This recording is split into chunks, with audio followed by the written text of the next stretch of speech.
Bum bum bum bum bum bum bum bum bum bum bum. Bum bum bum bum bum bum bum bum bum bum bum bum.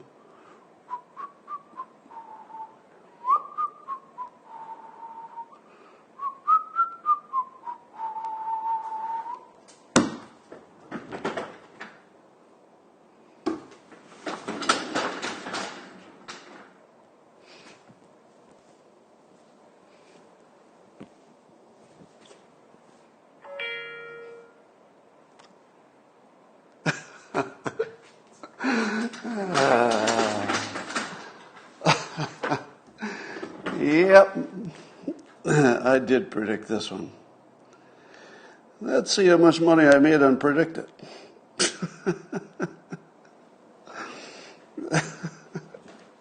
You're never going to hear the end of this. All right, for those of you who don't know the backstory, let me fill you in. So as some of you know, in 2018, just about exactly 2 years from today, I was sitting in President Trump's office. I just sort of absorbed this. It's 2018, 2 years ago.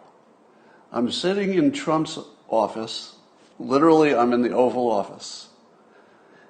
And the president says to me, 2 years ago, who do you think's going to be the nominee? And I said, Kamala Harris. And he said, Joe Biden. And I gave, my argument. And then when Kamala Harris dropped out of the race, I doubled down. The dumbest thing anybody ever did, right? You don't call somebody to be the nominee, the head of the ticket, if they've dropped out of the race, unless the head of the ticket is a hollowed down puppet. In which case, getting the vice presidential nomination might make you the nominee in a practical sense. So I'm not going to say this is the greatest prediction I've ever made. I'm going to shout it's the best prediction I've ever made. Because if you remember how much of a risk I took, most of you do, back in 2015 when I said Trump would win it all, do you have any idea how much of a reputational risk that was? That was a very, very unlikely outcome in 2015. In 2018, I may have called the nominee. Out of, 100 possibilities? I gotta say, you're never gonna hear the end of this. How many of you thought I was a frickin' idiot for the last, probably year? How many thought I was the dumbest frickin' guy that ever made a prediction? You didn't believe me, did you? You didn't believe me. So here we are. Hey, Eric. Glad you could join us. I'm just here gloating. For those of you who are joining in late, this is my finest prediction. And I should never make another prediction. I should never make another prediction. If I go out with this one. Now let me remind you of my other very contrarian predictions. And by the way, I'm not going to claim I get all of them right? I got the vice presidential pick wrong for Trump, for example. So I get plenty wrong. But when I hit one that's really unusual, I like to call it out. And I'll remind you that when the Vegas shooter was killing people in Vegas, the mass shooting there, that I said it would not be ISIS. And then ISIS took credit for it. And after ISIS took credit for it, I said, No, it's not ISIS. It wasn't ISIS. When the Cuban embassy was attacked by the sonic weapon, what did I say? Only person in the world, as far as I know, only person in the world who said, they're not going to find a sonic weapon. Oh, they can look pretty hard, but they're not going to find a sonic weapon. And if you're hoping that that little smudge that you think was an alien spaceship that was moving really fast on video from the cockpit, the military aircraft, nope. I'm afraid you're not going to see any aliens. So let me predict that that was not an alien spaceship, closer to some kind of reflection. Now, somebody says I was wrong. I was technically wrong about Kamala being the top pick, or was I? We're not done yet, right? Is it election day? Let me check the dates. Nope, it's not election day. Is it the convention? Has the convention already happened? Nope, it hasn't. Now, whether or not Joe Biden literally steps aside, I don't think there's anybody watching this who thinks that he will be in control. And when you pick a strong vice president, and one that was legitimately in the running for being the president the normal way, when you pick somebody that strong, you're kind of picking the person who's running the country. And I got news for you. She helps the ticket a lot. I know it doesn't seem like that. But one thing that wouldn't hurt Joe Biden at all would be to have a tough on crime person of color woman. Pretty strong choice. Somebody says, am I CIA? If I am, they're not paying me. So, I want a paycheck if I am. Is she not better than Biden, though, and the ticket is unbalanced? Yeah, so I've often said that the perfect vice president pick is somebody who's a grade lower in persona and magnetism and, ability even maybe compared to who's on top. Because you want to very clearly see, oh yeah, Trump is technicolor. Trump is 1,000 watts all the time, and Mike Pence is a 60-watt bulb. A really good one. I'm very pro-Pence in terms of his capabilities and the job that he's done as vice president. I think he's the most underrated. I would say Pence is one of the most underrated civil servants because he has a job where you just are supposed to not make mistakes, and he does that really well. He doesn't cause trouble. And he's just a solid person. But in this one specific case, because the head of the ticket is a little wobbly, shall we say he's a little wobbly? If you had somebody who was below Joe Biden, you would have the problem that they would be 2 levels watered down. Because remember, Biden is still the same Biden who didn't look good compared to Obama, right? Obama picked a perfect vice president, didn't cause trouble, and definitely didn't look as interesting, appealing as Obama did, as a person, as a politician, as anything really. So if you start with Obama as somebody who could solidly win, and you say, well, his vice president's he's no Obama, he's a level below, which was perfect for being a vice president. And if he picks somebody that's below him, now you're 2 levels below Obama. Your vice president's going to look like what? Like what would be 1 level below?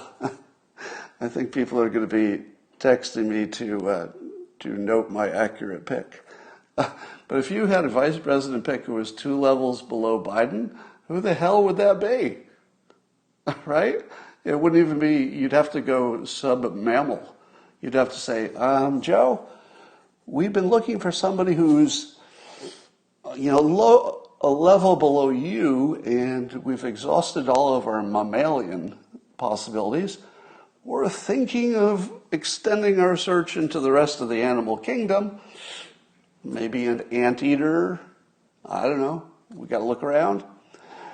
So Joe Biden was a special case. He needed a stronger vice president than he is as a candidate, and Kamala gives you that because she's got the senator experience. It would have been a huge mistake to go Karen Bass. But, here's the scariest part. And I can't remember who said this. It was somebody smart. Greg Gutfeld? It might have been Greg Gutfeld who said this. But I remember thinking, oh, God, that's true. I think he was the one who said if the Democrats had won, God, was it him or was it somebody else? Somebody helped me because it was just on TV the other day. Help me with who said this. But if the Democrats had run two women on basically the anniversary of the suffrage and getting the vote, it would be a home run. Two women. And I think to myself, oh, yeah, that would be. A double woman ticket would be really hard for Trump. The matchup would be terrible. It would be the worst case scenario. And if Biden drops out, well, if Biden did drop out before the election, you've got yourself a double woman ticket. And it would be a real problem. It would be a real problem for Trump, I think. Just because a double woman ticket almost just guarantees you get pretty much all the women. And then they just got to get somebody else, and they're done. So not all the women, but you know what I mean. So there you go.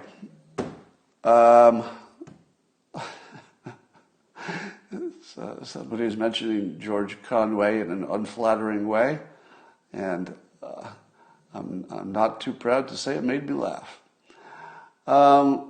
I really didn't have much to say, but I didn't feel like I could not share this moment in public. Do you know how long I've waited to get the final answer? Because I was so far out there, so far out on a plank. There just weren't a lot of people agreeing with me until recently. She was leading in the betting until very recently. So at least maybe a quarter of the people agreed with me. Oh, I'm getting some saying it was Greg Gutfeld, some said Trey Gowdy. Well, it wasn't Trey Gowdy. I think it might have been Greg Gutfeld said it on the day that Trey Gowdy was on the show, on the 5. I think that's what it was. Well, anyway, it was a very insightful comment because it would be a killer ticket. And it does, however, ruin the pun I had all queued up. Are you ready? If Biden had picked Bass as his vice president and somebody accused her of lying, because eventually every politician gets accused of lying. I have no reason to believe that she lies because I don't know much about her, so I won't make that claim. I'm just saying, if you're running for president, you might get accused of a lie. And I was going to break this out on Twitter. Bass lies matter. Come on, that would have been pretty good. Probably would have been canceled for it, but totally worth it for a good pun. Totally worth it. Somebody says it's a hollow victory. Is that a pun? I can't tell. All right, that's enough gloating for me. I'm going to get back to doing something else. But somebody says, great guess. Great guess. This is skill. Oh, no. Oh, no. Oh, no. I just saw a comment that I can't unsee. All right. I don't even want to say it, but geo payments.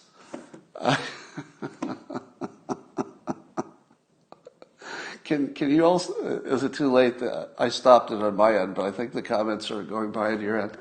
All right. If there are children in the room, you should send them away. Okay? All the children, send them away. There's a parting joke. courtesy of Geo Payments, at Geo Payments. Here's the... This is just devilishly good. And his joke is that the ticket will be Joe Blow.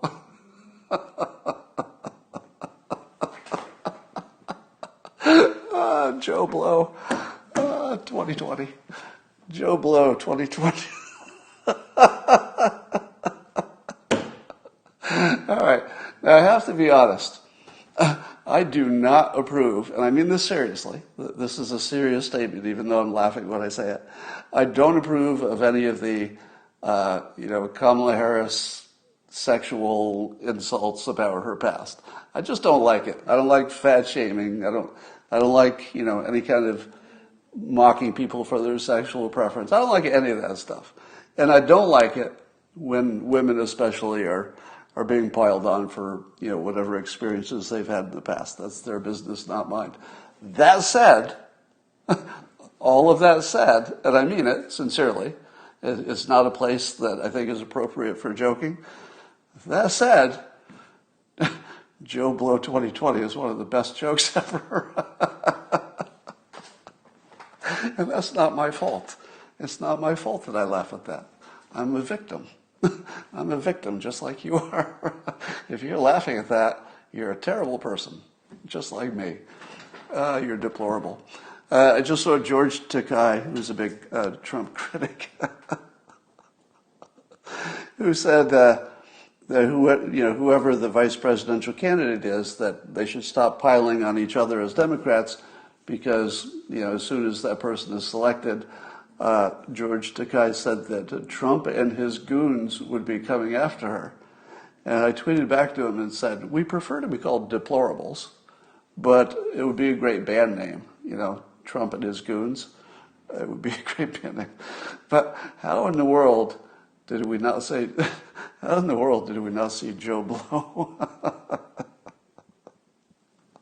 All right, I'm not going to tweet that because I'm quite serious about, I don't think it's a fair line of attack. When Bill Clinton was in office and he was having his stuff, I was adamant that we shouldn't care. And I'm not going to change that as standard. I don't care what they do. I don't care about their personal life. It's just not my business, and it shouldn't have an effect on them doing the job. So that's all I have for now. I'll talk to you later.